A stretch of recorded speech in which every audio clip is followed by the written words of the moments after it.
Tumbak cucuan dalam bahasa Indonesia artinya mata tumbak atau ujung tumbak yang runcing. Dalam budaya Jawa ada sebuah sifat yang diibaratkan dengan tumbak cucuan. Sifat itu adalah suka mengadu domba dan suka menggunjing.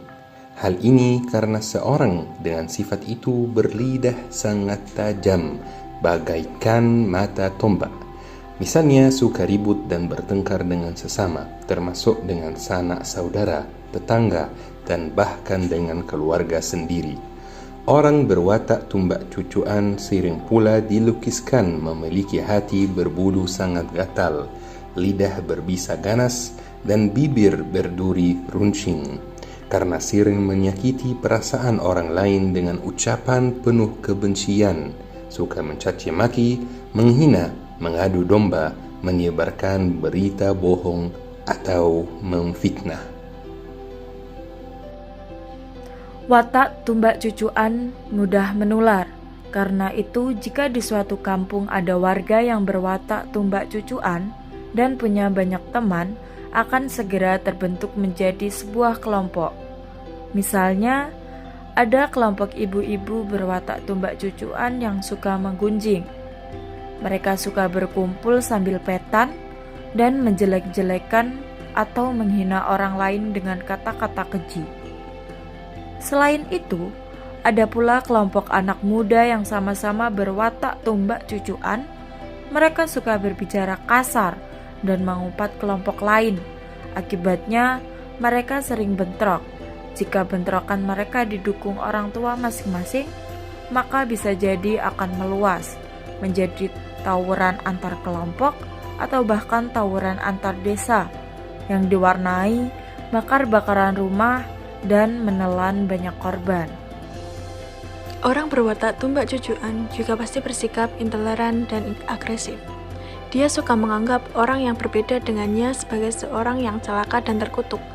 Maka, tidak berlebihan jika dia dianggap suka memancing pertengkaran atau memicu konflik di mana saja dan kapan saja. Meski bisa saja dimusuhi banyak pihak, orang berwatak tumbak cucuan sering tidak takut. Dia tetap saja suka mencela dan menjelek-jelekkan orang lain. Dia baru meminta maaf jika posisinya betul-betul dianggap membahayakan. Misalnya, ketika banyak pihak yang dihina ramai-ramai hendak mengeroyoknya, maka dia bisa saja akan meminta maaf atau kabur untuk menyelamatkan diri dari amuk massa. Dalam masyarakat Jawa, ada keyakinan bahwa watak itu berbeda dengan watuk atau watuk. Maksudnya, watuk lazimnya bisa diobati atau disembuhkan, sedangkan watak tidak bisa diobati atau disembuhkan, kecuali dengan kesadaran diri untuk terus mengubahnya. Sialnya, watak buruk seperti tumbak cucuan bisa mudah menular dan semua yang tertular tidak sadar bahwa wataknya tersebut sangat buruk dan mudah menular. Dan yang lebih parahnya lagi, pada saat ini sosial media bisa berubah menjadi sarana penularan watak tumbak cucuan secara global. Buktinya, sosial media semakin dipenuhi ujaran kebencian, adu domba, caci maki, umpatan, berita bohong, atau fitnah. Begitulah deskripsi tentang orang yang berwatak tumbak cucuan. Sekarang, bangsa kita tentu bisa menilai siapa saja yang layak dianggap berwatak tumbak cucuan terkait berbagai kegaduhan yang terjadi akhir-akhir ini. Untuk mengetahui secara langsung contoh orang yang berwatak tumbak cucuan, maka kami sajikan sebuah drama singkat tentang persahabatan yang hampir hancur karena seseorang yang berwatak tumbak cucuan. Selamat menyaksikan.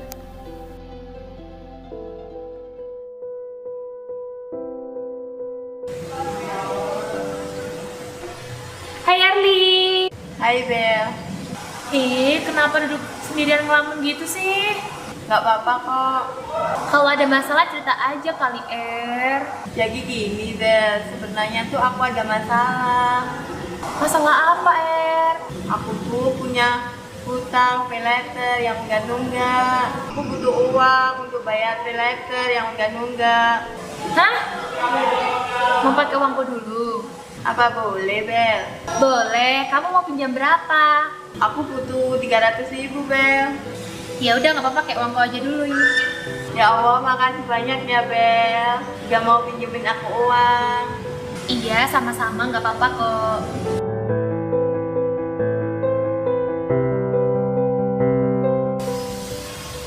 Ega. Hai Bel, ada apa? Kamu tahu Erli di mana nggak? Loh, bukannya biasanya sama kamu ya? Akhir-akhir ini aku jarang ketemu banget sama dia. Loh, kenapa? Kenapa dia ada masalah? Sebenarnya tuh nggak ada sih, tapi Erli tuh punya utang gitu ke aku.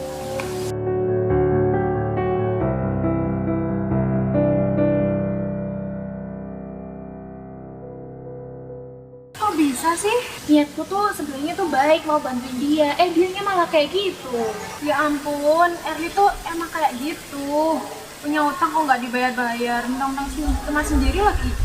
Padahal kan nggak kayak gitu ya. Aku tuh udah temenan sama Erli tuh udah lama banget, masa kayak gitu sih? Ya gitulah. Kita ini nggak tahu yang mana bener-bener kawan kalau dia ini sampai kehabisan uang. Iya juga sih, mulai ini aku nggak mau deh temenan sama dia lagi. Jelas-jelas kamu tuh dimanfaatin, Bel. Pertemanan itu nggak bisa diukur dari waktu. Buktinya, kalau dia benar-benar temen, dia nggak menghilang kan kayak gini. Erli tuh nggak bersyukur punya temen kayak kamu, Bel. Kalau aku jadi dia sih, ya aku bakal kembaliin. Makanya kamu tuh nggak usah temenan lagi sama Erli. Daripada kamu diborotin terus, ayo. Kita kan tahu sama mahasiswa ini kebutuhannya juga banyak. Pinjamin uang kok nggak dikembaliin sih.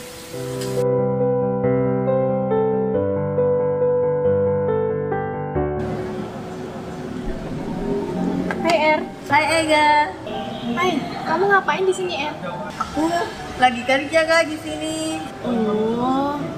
Oh iya, bener kamu punya utang ya ke Bella? Kamu tahu dari siapa? Itu si Bella, dia kemarin tuh suka ke teman-teman sekelas. Masa Bella kayak gitu sih? Gitu sih.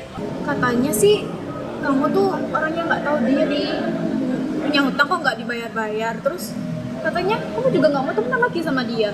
Astaga, aku gak kayak gitu orangnya.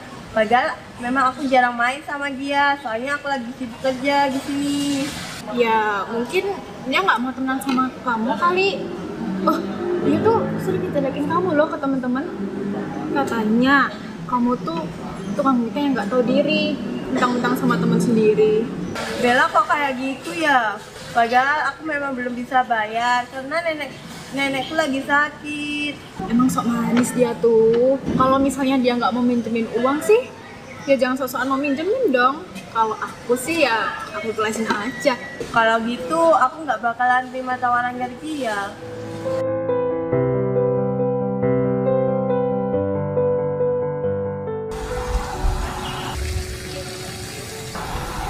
Bella, Ya? ini uangmu. Terima kasih ya. Maaf, sebulan ini aku memang belum ada uang sama sekali dan aku pun jarang ketemu denganmu. Soalnya aku harus kerja part-time. Iya. Aku berharap kamu nggak bakalan ngomong aneh-aneh lagi ya ke teman-teman. Hah? Ngomong apa? Kata Ega, kamu bilang ke teman-teman kalau aku tuh tukang hutang. Kata Ega juga gitu, kamu tuh kayak ngejauh gitu sama aku gara-gara nggak mau bayar utang aku. Aku nggak kayak gitu, Bel. Aku pun kalau kamu kerja part-time kan aku juga bisa bantu. Jadi Ega sengaja ngaju domba kita ya? Gak usah seperti itu, Er. Sekali lagi aku minta maaf ya, Bel, kalau aku selama ini sering ngerepotin kamu. Iya, Er, sama-sama kayak ke siapa aja. Kita sebagai makhluk hidup tidak boleh memiliki watak tersebut, karena watak tumbak cucuan dapat memecah pertemanan, membuat banyak konflik, dan hidupnya tidak akan tenang. Sebagai makhluk sosial, kita harus bisa saling mengerti dan memahami satu sama lain agar tercipta lingkungan yang positif dan rukun.